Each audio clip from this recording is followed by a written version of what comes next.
শহরে বাজারে দেখো নারীদের ঢল, পর্দাবিহীন তারা করে ঝলমল, অন্যকে তার দিকে আশেক বানায়।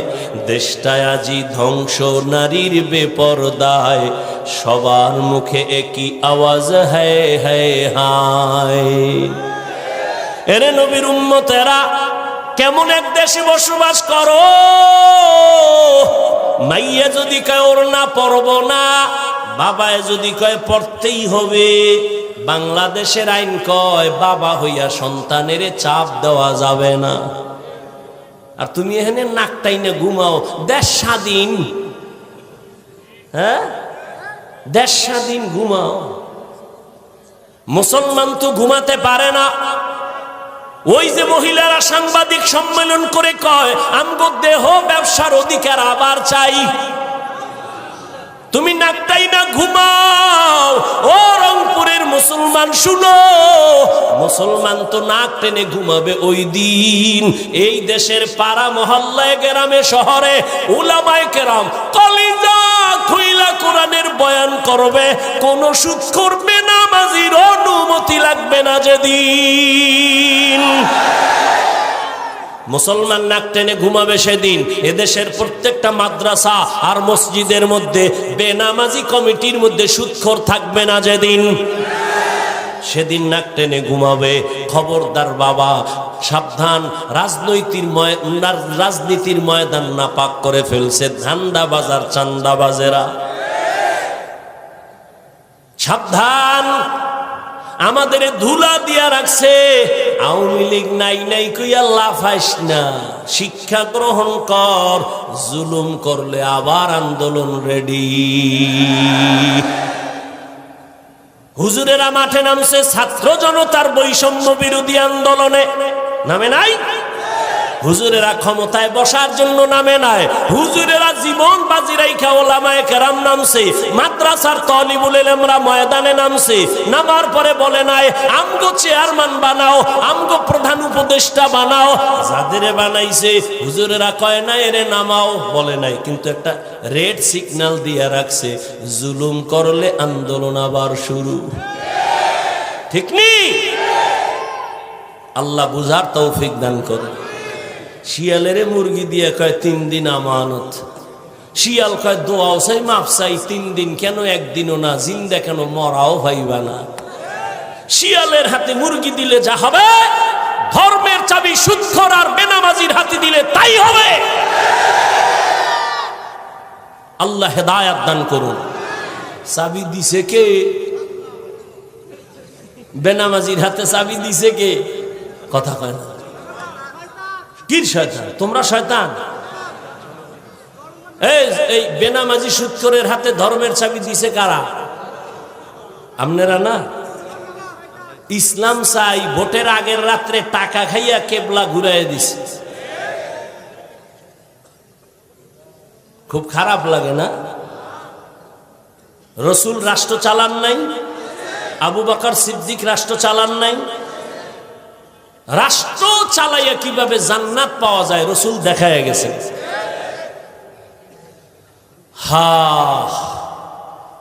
এজন্য আমি বলি, ও জাতি, তোমাদের জীবনে বহু বন্ধু পেয়েছো, কিন্তু নিঃস্বার্থ কোনো বন্ধু নাই, সব ধান্দাবাজ আর চান্দাবাজ। একমাত্র তোমাদের কলিজার আপন বন্ধু হলো উলামায়ে কেরাম। এই উলামায়ে কেরাম এই জাতিকে নিঃস্বার্থভাবে যা দিয়েছে কেউ দেয় নাই। এই উলামায়ে কেরাম 24 ঘন্টা কষ্ট করে জাতিকে নিয়ে যেই ভাবাটা ভাবে কেউ ভাবে না। দল নিয়ে ভাবে, কেমনে নিজেরে গুছাবে। উলামায়ে কেরাম নিজেরে নিয়ে ভাবে না। বউ থুইয়া, মাইয়া ভোলা থুইয়া মসজিদের রিমান্ডের গন্ডির মধ্যে আছে। সরকারের চাকরি করে, বেসরকারি চাকরি করে, ডিউটি কয় ঘন্টা? কয় না। আর ইমাম চাকরি করে মসজিদে কয় ঘন্টা? 24 ঘন্টা। একক তো না থাকলে রিক্সা ড্রাইভার কয় গেছিলেন কই? ইমাম সাহেব কয় তুমি কে? আমি রিক্সা ড্রাইভার। এত পাওয়ার? কয় 5 টাকা মাসে বেতন দেই। এরকম বেয়াদব আছে না নাই? শিয়ালের হাতে মুরগি। আল্লাহ হেদায়াত দান করুন। মসজিদের ইমাম থাকবে নিরপেক্ষ, সবার ঊর্ধ্বের দায়িত্বে। স্লোগান দাও যুবক, মসজিদের ইমামকে যদি নিরপেক্ষ থাকতে হয়, কমিটির সদস্যও নিরপেক্ষ থাকতে হবে। কমিটির সদস্য যদি ধান্দাবাজি আর পচা রাজনীতি করে, প্রত্যেক ইমাম রসুলের রাজনীতি মাইক লাগায় করবে। আসতে বললেন কেন? যত ভয় পাইবেন অত ভিডা খাইবেন, ভয় পাইলেই ভিডা। আর সাহস নিয়ে চলেন।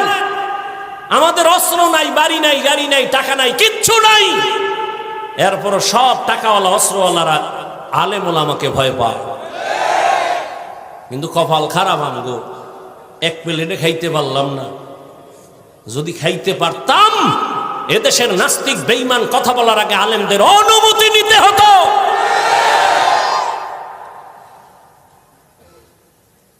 দোয়া করেন আল্লাহ উলামায়ে কেরামদের এক বানায় দেন। ফামান কানা ইয়ারজু লিকা রাব্বিহি ফালইআমাল আমালান সালিহা ওয়ালা ইউশরিক বিইবাদাতি রাব্বিহি আহাদা।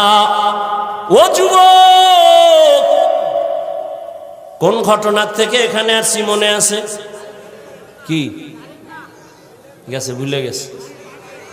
ওই আল্লাহর বান্দি কুকুরের জন্য পানি খুঁজতে গিয়া মুজা খুললো, পানি অনেক নিচে, পানি উঠানের কিছুই নাই। ওর না এত বড়, এক মাথা মুজার সাথে গিরা লাগাইয়া পানি উঠাইয়া ওই জাহান্নামী নারী কুকুরের পান করায় দিছে। কুকুর পানি পান করার পর কলিজা ঠান্ডা করে ঘুমায়া গেছে। রহমতের নবী সাহাবায়ে কেরামদের বলেন, ও সাহাবায়ে কেরাম, ওই মহিলা জাহান্নামী পানি পান করানো মাত্র একটা গায়েবী আওয়াজ আসছে, ও জাহান্নামী নারী, তোমার জীবনের সব গুনাহ মাফ। আতিনা ফি দারে দুনিয়া না হাসান, আতিনা ফি দারে উকবা না হাসান, ইয়া গিয়াসাল মুস্তাগীসিন ইহদিনা লিফতিখারা বিল উলুমে ওয়াল গিনা। হর গরিদে নেক তু তৈয়ার হে, जो न मांगे उससे तू बेजार है। ও আমার কলিজার যুবক, জীবনে তো নাপাক কম খাইলা না। মনে চাইছে পার্কে যাবা, দৌড়াইছো, একবারও চিন্তা করো না আমার মালিকের কাছে দাঁড়ানো লাগবে। রাত্রেবেলা দরজা জানালা বন্ধ করে মোবাইল নিয়ে সারাটা রাত কবিরা গুনাহ কইরা কইরা চেহারাটারে নষ্ট বানাইছো। নিজের মনে করো মহাপণ্ডিত, অথচ আমার মাওলা জানে তুমি বড় চরিত্রহীন। সারা রাত মোবাইল দেখা দেখা কবিরা গুনাহ করেছো। আজকে তোমার চেহারার মধ্যে নূর নাই, কোনো আলো নাই, চেহারায় কোনো মায়া নাই। ও যুবক, মনে চাইছে নামাজ পড়বা না, পড়ো নাই। মনে চাইছে আলেমের বিরুদ্ধে লেখবা, লেখছো, একবারও চিন্তা করো নাই যে গীবতের হিসাব দেওয়া লাগবে। আল্লাহর কাছে কেমনে দাঁড়াবো? রহমতের নবী ও আল্লাহর বান্দারা চোখের পানি ছেড়ে কাঁদেন আল্লাহর আদালতের ভয়। এরে নবীর আশিক উম্মতের দল, ও রংপুরের মুসলমান যুবক, তুমিও মুসলমান, আমিও মুসলমান। তোমার আমার আল্লাহ না দুই? তোমার নবী আমার নবী, তোমার কোরআন আমার কোরআন, তোমার কাবা আমার কাবা, তোমার ধর্ম আমার ধর্ম, তোমার কালেমা আমার কালেমা। দুনিয়াতে তুমি আমি আসছি, সিস্টেম কি? শুধু রংপুরের মানুষ মনে হয় লুঙ্গি পরে জমিনে জন্ম নিছো। সবাই এক, বিদায় বেলা কাফনের সংখ্যা হবে সমান 3টা।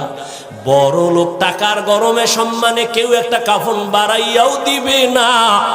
রিক্সার ড্রাইভার গরিব যদি মরিয়াও যায়, একটা কাফন গরিব হওয়ার কারণে কমাইয়াও দিবে না। আমাকেও 3 কাফন, তোমাকেও 3 কাফন, কালার হবে আলাদা। আমগো হুজুর গো কাফনের কালার একরকম, আপনাদের আর এক রকম। না, সবার বেলায় কালার কি? সাদা এক কালার হবে। কাফনের উপরে লেখা থাকবে বড় হুজুরের লাশ, কাফনের উপরে লেখা থাকবে রংপুরের নেতার লাশ। না রে বাবা, কোনো কিছু লেখা থাকবে না। তাহলে এত বাহাদুরি কেন? আজ আমি বক্তা বক্তা ভাব দেখাই, তুমি ক্ষমতা টাকার ভাব দেখাও। যত ভাব দেখাই না কেন, সাদা কাপনে যেদিন ঢুকবি সেদিন সব বাহাদুরি শেষ হয়ে যাবে। কবরের সাইজও হবে এক, ওই কবরে প্রশ্ন হবে তিনটা, তাও সবার বেলায় এক। রবের পরিচয় দাও, ধর্মের পরিচয় দাও, রহমাতুল্লিল আলামিনের পরিচয় দাও। রহমতের নবী বলেন, এই প্রশ্নের জবাব যে দিবে তার কবর হবে রওজাতুম মির রিয়াজিল জান্নাহ, আর যে জবাব দিতে পারবে না তার কবর হবে হুফরাতুম মিন হুফারিন নার। কে পারবে জবাব দিতে? আমরা হুজুরেরা। গ্যারান্টি আছে? ওরে আমগো হুজুরগো যদি কবরের প্রশ্নের জবাব দেওয়ার গ্যারান্টি থাকতো, জান্নাতের সার্টিফিকেট পাইছেন 10 জন সাহাবা। জানেন তো এই 10 জন সাহাবার 1 নাম্বার আবু বকর, দ্বিতীয় ওমর, তৃতীয় ওসমান, চতুর্থ আলী। নবী বলেন, আমি একদিন আয়েশার হুজরায় ঘুমায় গেছি এশার নামাজ পড়িয়া। আমার মাথার পিছনেই তো মসজিদে নববী ছোট্ট। আমি ঘুমাইলে আমার চোখ ঘুমায় বন্ধ, তবে আমার অন্তর ঘুমায় না। রাতের গভীর যখন হয়ে গেল, আমার কানের মধ্যে আওয়াজ, কে যেন মসজিদের ভিতরে কান্না করে। বলবো? মসজিদে কে যেন কান্না করে। হঠাৎ আমি একটু সজাগ হইয়া বের হইলাম। আমি ভিতরে নজর কইরা দেখি সাধারণ কেউ কাঁদে না, জান্নাতের 1 নাম্বার সাহাবী আবু বকর নামাজে দাঁড়ায় কান্না করে। আমি অপেক্ষায় দাঁড়াইলাম, আমার ঘুম ভেঙে গেল। আবু বকর কান্না করে হঠাৎ আমারে দেইখা কাঁদে আর বলেন, নবী আপনি আসছেন, আমি বুঝতে পারি নাই। নবী বলেন, আবু বকর আপনি গভীর রাতে নামাজে দাঁড়ায় দাঁড়ায় কেন কান্না করলেন? আবু বকর বলেন, নবী আল্লাহর আদালতে কিয়ামতের ময়দানে কেমনে দাঁড়াবো সেই ভয় কান্না করতেছি। নবী বলেন, আপনার তো জান্নাতের সার্টিফিকেট হাতে আল্লাহ দিয়েছেন, এরপরও আপনার ভয় কেন? আবু বকর বলেন, ইয়া রাসূলুল্লাহ, কিয়ামতের ময়দানে যদি আমার আল্লাহ কোনো কারণে বেজার হইয়া জান্নাতের সার্টিফিকেটের টিকিট ক্যান্সেল কইরা দেয়, আমার উপায় কি হবে রে ও নবী?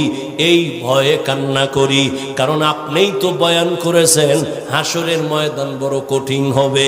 এই জমিন হবে হাসরের মাঠ, জমিনের আরাফার ময়দান হবে আল্লাহর আদালত। সমস্ত নারী আর পুরুষগুলো হাসরের ময়দানে উলঙ্গ দাঁড়াবে। রহমতের নবী চোখের পা বিছরে কাঁদেন। সূর্য নিচে নেমে আসবে, সূর্যের তাপে জমিনটা তামা হয়ে যাবে। অন্যদিকে জাহান্নামের আওয়াজ, জাহান্নাম চিল্লাইবে আর বলবে, ও আল্লাহ গুনাহগার বেনামাজি গুলো কই? গুনাহগারের আমার পেটে দাও ক্ষুধা। আল্লাহ বলবে, অপেক্ষা কর, বিচারটা শেষ করিয়া নেই। ও নবী আপনিই তো ভয়ঙ্করের বয়ান করেছেন, তখন উপায় কি হবে? নবী আপনিই বলেছে এমন অহংকারী আওয়াজ আসবে জাহান্নাম থেকে। অন্যদিকে আল্লাহ নিজে রাগান্বিত কুদরতের আওয়াজ দিবেন। আল্লাহ রাগ হয়ে আওয়াজ দিবেন, লিমানিল মুলকুল ইয়াউম লিল্লাহিল ওয়াহিদিল কাহ্হার। আল্লাহ পাকের কুদরতি আওয়াজ যখন হবে, হাসরের ময়দানটা থরথর করে কেঁপে উঠবে। মানুষ নয়, নবীদের কোনো গুনাহ নাই, তারাও কান্নায় বিভোর। আদম নবী কাঁদবেন, মুসা নবী কান্না করবেন, ঈসা নবী কান্না করবেন। উম্মতেরা পাগলের মতো দৌড়াবে নবীদের কাছে সুপারিশের জন্য। ওদিকে জাহান্নামের আওয়াজ আমার নবী সহ্য করতে পারবেন না। নবীজি বলছেন, আমি তখন জাহান্নামের আওয়াজ দেখা সিজদায় পড়ে বলবো, আল্লাহ জাহান্নামের ফিরাও, আমার একটা উম্মত যেন জাহান্নাম গ্রাস করতে না পারে। যদি জাহান্নামে যায় আমি জান্নাতে যাব না। আল্লাহ পাক বলবে ফেরেশতা ৭০,০০০ শিকল লাগাইয়া জাহান্নামের ধইরা বাঁধো, বাঁধিয়া পেছন দিকে ধইরা রাখো। ফেরেশতারা পারে না। তখন আমার নবীর কান্না দেখে আল্লাহ একটু পানি দিয়া বলবে যাও জাহান্নামের গায়ে পানি ছিটাইয়া দাও। পানিটা দেওয়া মাত্র যেই জাহান্নামের ৭০,০০০ শিকল লাগাইয়া এক একটা শিকলের গোড়ায় ৭০,০০০ ফেরেশতা ধরিয়া রাখতে পারে না। সামান্য পানি দেওয়া মাত্র জাহান্নাম পেছনে দৌড়ানো শুরু করবে।